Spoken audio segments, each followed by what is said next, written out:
Querida comunidade, chegamos ao quarto domingo da Quaresma deste ano C da liturgia. E o quarto domingo da Quaresma tem sempre este tom da alegria. Alguns paramentos se revestem do rosa para mostrar um pouco esta diferença do roxo quaresmal e a alegria de que estamos chegando ao grande banquete da Páscoa, a passagem, o momento definitivo onde o Senhor sela com a sua humanidade querida o mistério de Cristo, o mistério da salvação. É o Senhor que prepara para nós este lugar grandioso. É o Senhor que não deixa faltar nada em nossas necessidades.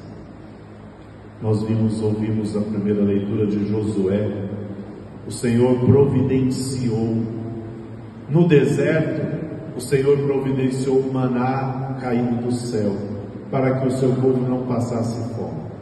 E agora com Josué, que entra na terra prometida, Josué segue esta missão, celebra a Páscoa, aquela primeira Páscoa de Moisés com os israelitas que atravessaram o Mar Vermelho a pé enxuto, fizeram a passagem da escravidão para a libertação.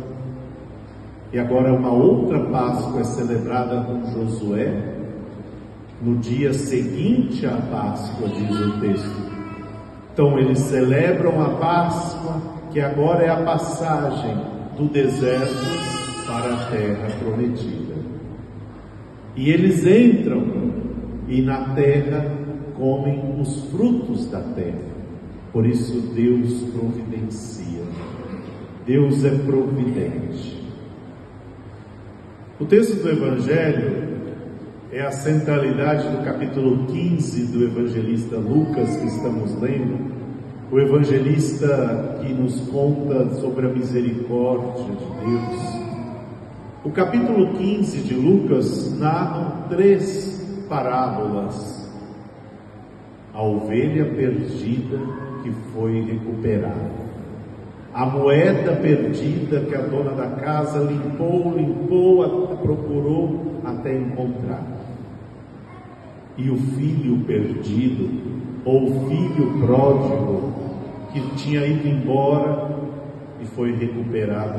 Diz o empregado ou o pai: meu filho estava morto e tornou a viver. A recuperação deste filho.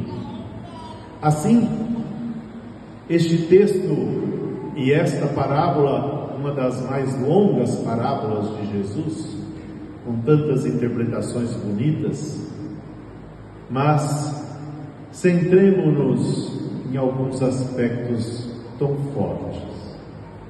Esse filho mais novo, que muitas vezes salta aos olhos esta história do seu falimento e da sua recuperação.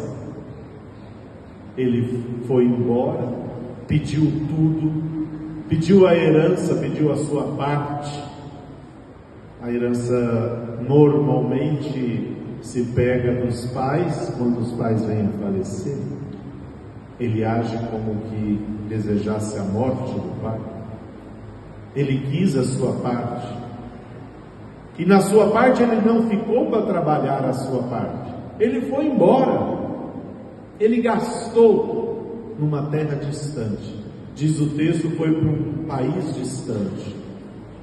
Provavelmente não ficou mesmo em Israel, porque os israelitas, os judeus não podem, no tempo de Jesus não podiam comer carne de porco. Então, se não consumiam porco, não precisavam de cuidar de porcos. Esse já é um dado de que realmente ele foi para um lugar distante, para onde a população consumia porcos. E ali ele gastou tudo. E ele ficou em farrapos. Ele não tinha mais nada. Ele gastou tudo e não tinha nem mesmo comida dos porcos para comer. E aquele filho mais novo então põe a mão na consciência e diz: o que eu fiz? Lá na casa do meu pai, os empregados dele têm pão com fartura. Imagina os filhos então. Eu vou voltar. E ele aqui prepara um discurso de pedido de perdão para o pai. Eu vou voltar e vou pedir para o meu pai: pai, eu pequei contra Deus e contra ti, já não mereço ser chamado teu filho, trata-me como um dos teus empregados. Para percebermos que antes ele não era tratado como empregado, ele era tratado como filho, ele era o filho do dono da casa, mas ele decidiu ir embora. Quantas vezes nós temos tudo em casa, mas a gente também decide fazer o errado, decide ir para o lado do pecado, decide ir para outros caminhos, e aí, nesses caminhos errados, como diz o ditado, damos com o burro na água, batemos a testa na parede, machucamos. Alguns ficam realmente enfarrapados. O pecado faz isso. É quase que não podia ser reconhecido, porque ele foi e teve que voltar. Se ele já estava com fome lá, imaginemos o retorno como foi. E ali ele toma consciência e volta. E ele quer voltar para a casa do Pai. Esse é um convite também a todos nós. Esse é um convite de Quaresma, mas é um convite permanente que Deus faz. Como Deus trata, ou como o pai da parábola trata? Um olhar de misericórdia. Ele não precisou bater na porta da casa do pai para dizer: eu cheguei. Ele não precisou tocar a campainha, mandar uma mensagem por WhatsApp: eu posso voltar? Não. Ele voltou.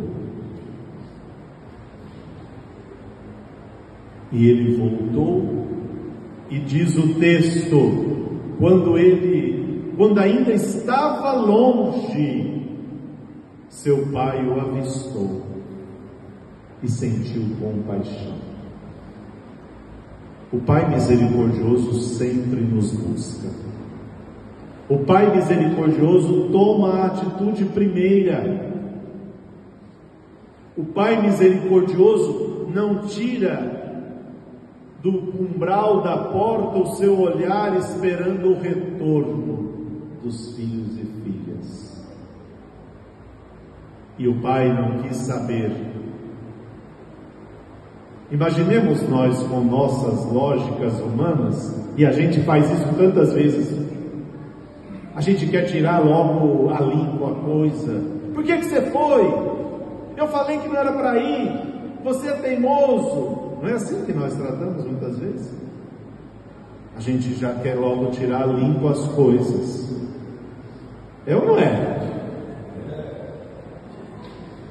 Mas aí o pai, tomado de compaixão, a atitude dele diz: correu ao encontro. Ele não esperou o filho chegar. Correu ao encontro, abraçou e cobriu de beijos. A misericórdia do pai, alguns podem achar: mas é muito... Ele mereceria uma surra antes. A surra quem deu foi a vida. E ele tomou consciência. Ele quis voltar. Ele voltou. É diferente do pai ter ido buscá-lo e exigir o retorno. Por isso que quando nós vamos à confissão, nós precisamos primeiro deste exame de consciência. O que eu fiz de errado? O que eu fiz de errado? E tomar consciência de que eu quero recomeçar, de que eu quero voltar. E na casa do pai, ele não voltou porque ele começa a dizer: pai, eu pequei contra Deus e contra ti, já não mereço ser chamado teu filho. E o texto para aí. O pai não quer ouvir: trata-me como um dos teus empregados. O pai o trata como filho de novo. O pai manda dar um banho dos pés à cabeça, lava tudo, tira essa roupa suja, põe sandália nos pés, põe anel no dedo, dê dignidade ao meu filho. Ele é filho de novo. Deus faz isso conosco, meus irmãos. Na absolvição, Deus lava a nossa vida. Quando a gente vem confessar e diz: Padre, eu pequei. Pai, eu pequei. O Pai perdoa. O Pai preenche a nossa fome, a nossa nudez, nossa sujeira. O Pai então é aquele que purifica, que limpa, que carrega. O Pai misericordioso nesse abraço, um abraço que Deus nos dá, tão forte, tão alegre, e por isso é o domingo da alegria, porque Ele prepara uma festa. Não é um almoço do dia a dia, que também tem na casa dos pais, não é? Mas um momento ou outro tem um banquete para celebrar algo, e o Pai manda preparar esse banquete. Para encerrar esse último personagem do filho mais velho. O filho mais velho, voltando, escutou o barulho da festa, pergunta: o que está acontecendo? É o teu irmão que voltou, diz o empregado. Teu pai o recuperou com saúde. Saúde é a mesma raiz de salvação. Seu pai o recuperou salvo. Mas ele não quer entrar. O pai vai lá e insiste com ele. E aqui o discurso, o diálogo do pai com o filho, ou do filho mais velho com o pai, é muito interessante. Pois o pai diz: é o teu irmão que voltou. E ele vai dizer: eu trabalho para ti há tantos anos, jamais desobedeci a qualquer ordem tua, e tu nunca me destes um cabrito para eu festejar com os meus amigos. O filho mais velho, ainda que tenha ficado em casa, mas ele não se via como filho, ele se via como um escravo. Ele fala isso: eu trabalho para ti há tantos anos. Ele não trata o pai como pai, mas ele trata o pai como um patrão. Eu trabalho para ti. O pai não precisa de ter o filho como escravo, porque ele tinha os empregados. O filho é filho, mas ele não se via como filho, ele se via como escravo. Meus irmãos, o pai nos trata como filhos. Ainda que nós podemos ser chamados servos do Senhor, servos como Jesus, o servo, mas no contato com o Pai, Ele nos ama de tal modo que é como filho. Aquele rapaz mais velho, ele diz assim: eu fui obediente em tudo, como um bom empregado. Mas ele não foi filho. E ainda mais, ele não quis entrar, ou ao menos ele não queria entrar para a festa. Mas o que ele pediu para o pai? Você nunca me deu nem um cabrito para eu festejar com os meus amigos. Ele não queria festejar com a família. Olha o pecado também do filho mais velho, que não se sente da casa, que coloca tanta coisa na cabeça, e nós também somos assim muitas vezes. A gente se revolta contra o pai, contra a mãe, contra o primo, contra a tia Ana. a gente não se sente amado, a gente não se sente acolhido, a gente deixa de festejar, a gente deixa de se alegrar. Por isso o Pai nos chama: vem cá, meu filho, tudo que é meu é teu, tudo que é meu é teu. Filho, você está comigo sempre, mas eu preciso festejar porque o teu irmão estava morto e tornou a viver. Lucas deixa a dúvida se ele entrou ou não para a festa. Você entraria ou não? Você ficaria lá fora bravo, remoendo, ou se converteria?